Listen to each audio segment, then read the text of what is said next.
Alright, ladies and gentlemen, welcome back to the channel. Today we have a Las Vegas Raiders video for you guys. Now, I know their playoff chances last week were 1%. I know now they're 3%, but technically, hey, that's tripled.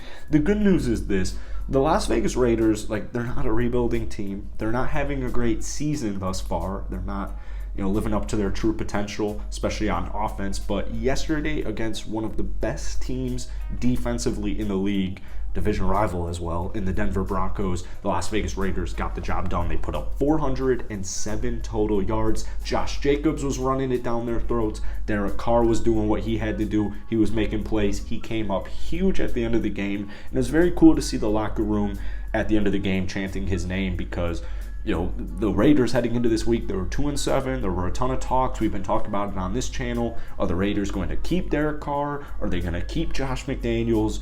We all agreed that the remainder of the season it's pretty big for Derek Carr and the future of the Las Vegas Raiders. So I loved DC yesterday. He had his second 300-yard game of the season. He just, nothing about losing the locker room. You can tell these guys love him. I don't think that was really ever a question, but there were some, people questioning it.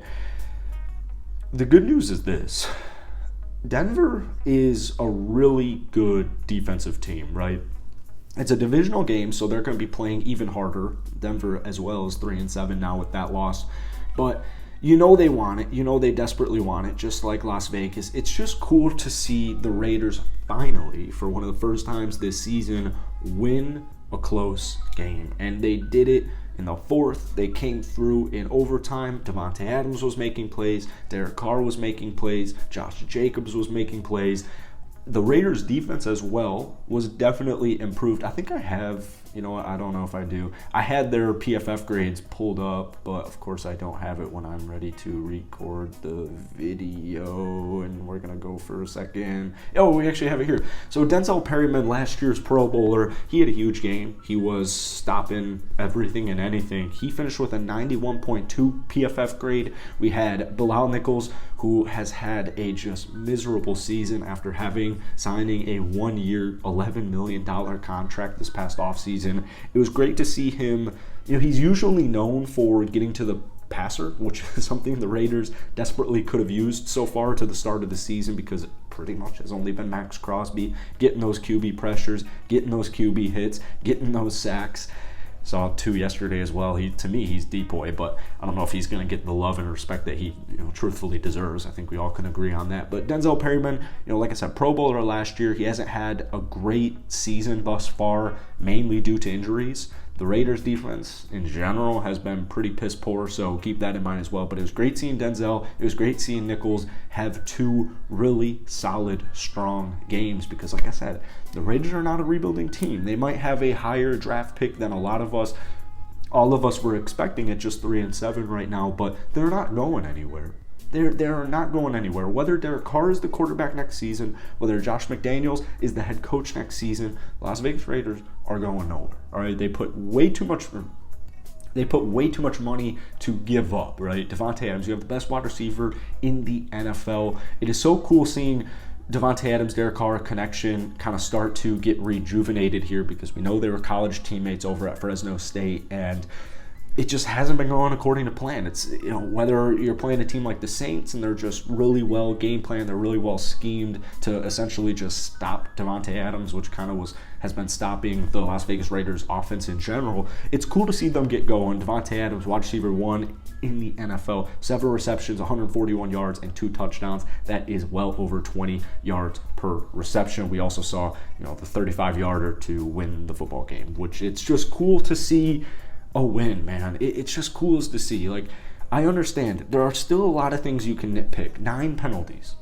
9 penalties. Penalties have been just a huge issue all season. You can chalk it up to a number of different things.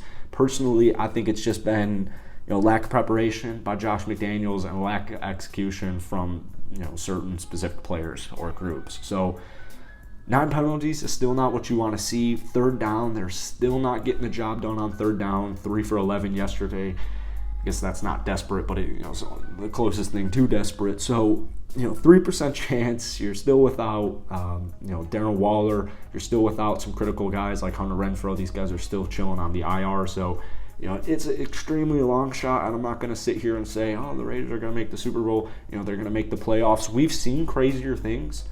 The Raiders, and we've talked about it a number of different times this season, they have a ton of potential wins on the rest of the season. So regardless if we win out and they finish 10-7 and the Raiders end up making the playoffs, which would just be probably one of the coolest things I've ever seen, similarly to the 4 straight wins last year when everybody kind of thought like, all right, this one's over, it sucks, we'll chalk it up to, kind of all the stuff that went on in the locker room, the firing of Gruden, like just, so many different things happened within the Raiders at the start of the season. They showed resiliency, which I saw a lot of yesterday. So you kind of only have one game. It's changed now, but a couple of weeks ago, the Raiders were projected to win every game statistically, except for the last one against Kansas City. And Kansas City's a really good team, but my point is, whether you make the playoffs or not, I want to see a strong finish to the end of the year.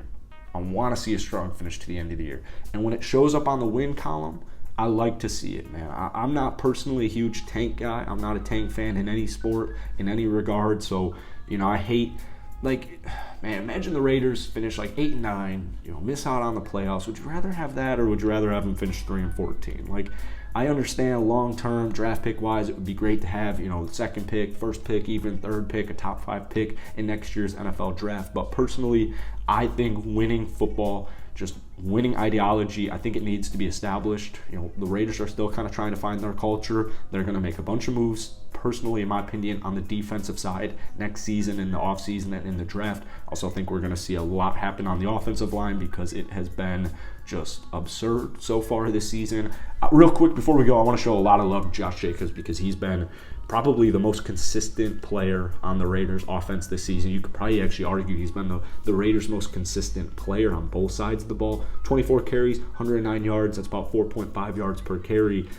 That's important because the Raiders' offensive line isn't awesome and the Denver Broncos' defense is awesome. So the fact they were able to throw the ball and run the ball, when you can run the ball at an efficient level and when you're giving Josh Jacobs, a Pro Bowl, a star player, at least 20 carries a game, even if Josh Jacobs goes 20 carries for 43 yards, I need the run game established. I need it keeps play action. It opens up your entire playbook. So that's it for today. Josh Jacobs, Davante Adams, Derek Carr. The offense got the job done. The defense did what they had to do.